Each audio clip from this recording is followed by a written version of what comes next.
علیہ الصلوۃ والسلام کا ارشاد ہے القرآن شافع مشفع، یہ قرآن سفارشی کتاب ہے، اس کی سفارش قبول کی گئی ہے۔ یعنی آپ نے قرآن کو پڑھا، آپ نے قرآن کے مطابق زندگی گزاری، آپ نے قرآن پر عمل کیا، قرآن کے ساتھ آپ نے محبت کی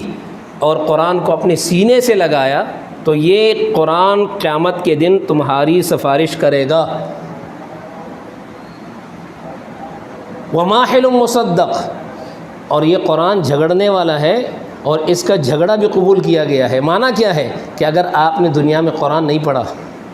قرآن پر عمل نہیں کیا، قرآن سے محبت نہیں کی، قرآن کو اپنے سینے سے نہیں لگایا، تو پھر یہ آپ کے خلاف اللہ کے ہاں جھگڑے گا اور کیا کہے گا؟ ان قوم اتخذوا هذا القرآن مہجورا، اے اللہ اس قوم نے اس قرآن کو چھوڑ دیا تھا، اس کو ترک کیا تھا، چھوڑ دیا تھا اس کو، تو پھر اللہ اس کے جھگڑے کو قبول کریں گے۔ من جعلہ امامہ قادہ الی الجنہ، آگے تفسیر ہے اس کی، کہ کس کے لیے سفارش ہوگا؟ جس نے قرآن کو اپنے آگے رکھا، یعنی اپنی تمام تر زندگی قرآن کی روشنی میں گزاری، اجتماعی زندگی بھی، انفرادی زندگی بھی، اپنی خوشیوں اور غمی سب قرآن کے مطابق کیا،